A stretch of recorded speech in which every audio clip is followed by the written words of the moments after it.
নমস্কাৰ বন্ধুসকল, আজি আপোনালোকৰ মাজলৈ লৈ আহিছোঁ ফাইনেন্সিয়েল লিটাৰেসি বা ধন সম্পত্তিজনিত শিক্ষাৰ ওপৰত লিখা পৃথিৱীৰ এখন ফেমাছ কিতাপ ৰিচ ডেড পুৱাৰ ডেডৰ কিছু গুৰুত্বপূৰ্ণ অংশ, য'ত লিখক ৰবাৰ্ট টি কিয়চাকি অতি সুন্দৰ আৰু সহজভাৱে বুজাবলৈ সক্ষম হৈছে ধন সম্পত্তিক লৈ ধনী আৰু দুখীয়া মানুহৰ ধাৰণা বা ধনী আৰু দুখীয়া মানুহৰ ধন সম্পত্তিক লৈ কৰা মন্তব্যৰ পাৰ্থক্য।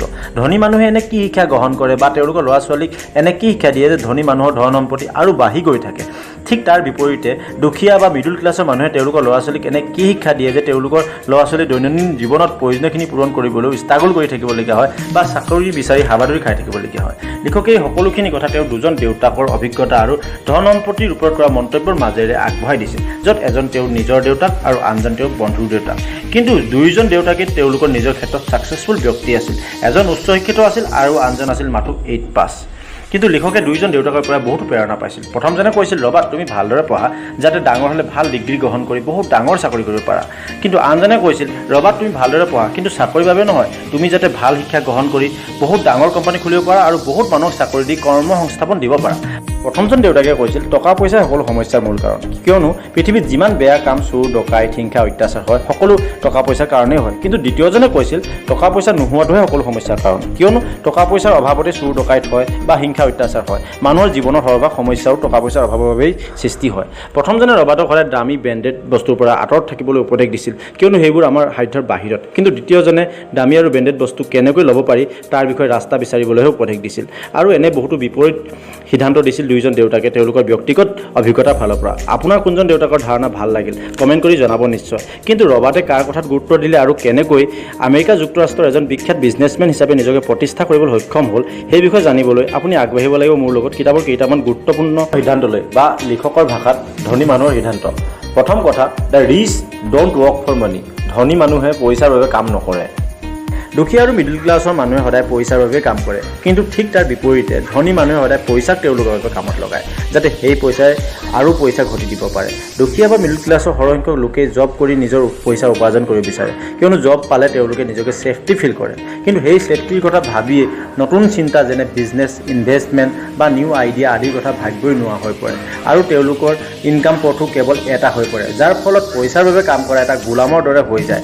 চাকৰি দৰমহা বাঢ়িলে ধনী হোৱাৰ সপোন দেখিলেও দৰমহা বঢ়াৰ লগে লগে খৰচাও বাঢ়ি গৈ থাকে, ফলত দৈনন্দিন জীৱনৰ বিল লোন আদি পে' কৰি থাকোঁতে সময় পাৰ হৈ গৈ থাকে। কিন্তু ধনী মানুহে পইচাকে তেওঁলোকৰ গোলামৰ দৰে বনাই নিজৰ কামত লগায় আৰু নিজে কাম কৰিলেও কেৱল নতুন কিবা শিকিবলৈ বা স্কিল ডেভেলপমেণ্ট কৰিবলৈহে চেষ্টা কৰি থাকে, যাতে ক্ৰমান্বয়ে তেওঁলোকৰ ইনকাম আৰু বাঢ়ি গৈ থাকে। ফৰ এক্সাম্পল, আপুনি গুগল চাৰ্চ কৰিলে গম পাই যাব বিল গেটছ, ৱাৰেন বাফেট বা মুকেশ আম্বানী আদি ধনী ব্যক্তিসকলে নতুন স্কিল শিকাত বা নতুন আইডিয়া শিকিবলৈ কিতাপ পঢ়াত কিমান গুৰুত্ব দিয়ে। গতিকে ভাবক, যদি আমি টকা পইচা কামত লগাই সেই টকাৰ পৰা আৰু টকা ঘটাৰ স্কিল শিকি যাওঁ তেতিয়াহ'লে কিমান উন্নতি হ'ব পাৰে। ইভেন আমি একেৰাহে কাম নকৰি এনজয়মেণ্ট কৰি থাকিলেও আমাৰ ইনকাম নিজে নিজে আহি থাকিব আৰু আমি ফাইনেন্সিয়েলি ফ্ৰীডম এনজয় কৰিব পাৰিম।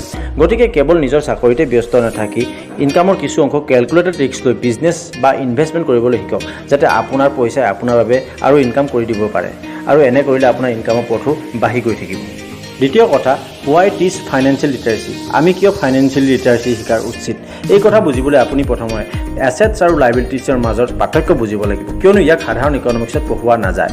অৰ্থাৎ এছেটছ আপোনাৰ এনে সম্পত্তি যি আপোনাক আৰু ইনকাম কৰি দিয়ে। For example, side business, partnership investment, stock, mutual fund আদি বা ৰিয়েল ইষ্টেট প্ৰপাৰ্টি, যাৰ ফলত আপুনি ৰেণ্ট পাই থাকে। অন্যহাতে লাইবিলিটিছ বুলি ক'লে এনে সম্পত্তিক বুজায় যি আপোনাক ইনকাম কৰি দিয়াৰ পৰিৱৰ্তে সময়ে সময়ে মেইনটেনেন্সৰ নামত আৰু খৰচাই বঢ়াই গৈ থাকে, যেনে আপোনাৰ দামী গাড়ী, মোবাইল, ডাঙৰ ঘৰ বা নিউ গেজেট ইত্যাদি।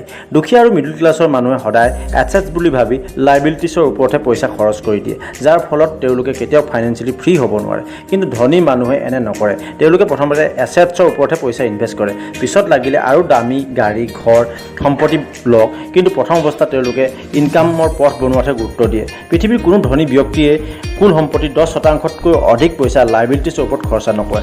গতিকে দ্বিতীয় কথা, আমি প্ৰথমতে এছেটছ বনোৱাতহে গুৰুত্ব দিব লাগে। তৃতীয় কথা, build passive income. Passive income বনাবলৈ গুৰুত্ব দিয়ক। এই পৃথিৱীত পইচা ইনকাম কৰাৰ ক্ষেত্ৰত সাধাৰণতে দুটাই মাধ্যম আছে। এটা হৈছে এক্টিভ ইনকাম, য'ত নিজেই সকলো কাম কৰিব লাগে আৰু এই ক্ষেত্ৰত আপুনি যেতিয়ালৈকে কাম কৰি থাকে তেতিয়ালৈকেহে ইনকাম আহি থাকিব আৰু যিদিনাই কাম কৰিবলৈ এৰি দিব ঠিক সেইদিনাই আপোনাৰ ইনকাম অহাৰ ৰাস্তাও বন্ধ হৈ যাব। For example, job, self employ ইত্যাদি। দুখীয়া আৰু মিডল ক্লাছৰ শ্ৰেণীৰ লোকে সদায় এক্টিভ ইনকামত গুৰুত্ব দিয়ে। আৰু দ্বিতীয়টো মাধ্যম হৈছে পেছিভ ইনকাম, য'ত আপুনি সম্পূৰ্ণভাৱে প্ৰেজেণ্ট নাথাকি কেৱল ছুপাৰভাইজ কৰি থাকিলেই আপোনাৰ ইনকাম আহি থাকে।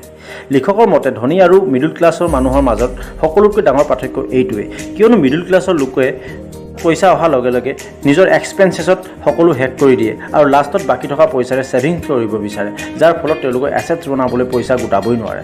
গতিকে তেওঁলোকে নিজৰ ছিংগুল ইনকামতে ষ্ট্ৰাগল কৰি থাকিবলগীয়া হয়। কিন্তু ধনী মানুহে এনে নকৰে। তেওঁলোকে প্ৰথমে ইনকাম আহিলে এছেটছ বনাবলৈ ইনভেষ্ট কৰে, তাৰ পাছত বাকী থকা পইচাৰে এক্সপেন্সেছ কৰে। ফলত তেওঁলোকৰ এছেটছ বাঢ়ি গৈ থাকে আৰু এছেটছ বঢ়াৰ লগে লগে ইনকামৰ ৰাস্তাও বাঢ়ি গৈ থাকে। ফলত ধনী লোক আৰু ধনী হৈ গৈ থাকে।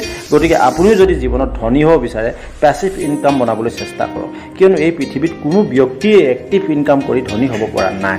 এয়াই আছিল পৃথিৱীৰ এখন ফাইনেন্সিয়েল লিটাৰেচিৰ ওপৰত লিখা ফেমাছ কিতাপ ৰিচ ডেড পুৱাৰ ডেডৰ কিছু গুৰুত্বপূৰ্ণ অংশ। ভিডিঅ'টো ভাল লাগিলে লাইক আৰু শ্বেয়াৰ কৰিব, আৰু এনেধৰণৰ ভিডিঅ'ৰ প্ৰতি ইণ্টাৰেষ্ট থাকিলে চেনেলটো ছাবস্ক্ৰাইব কৰিব নাপাহৰিব। থেংকছ ফৰ ৱাচিং।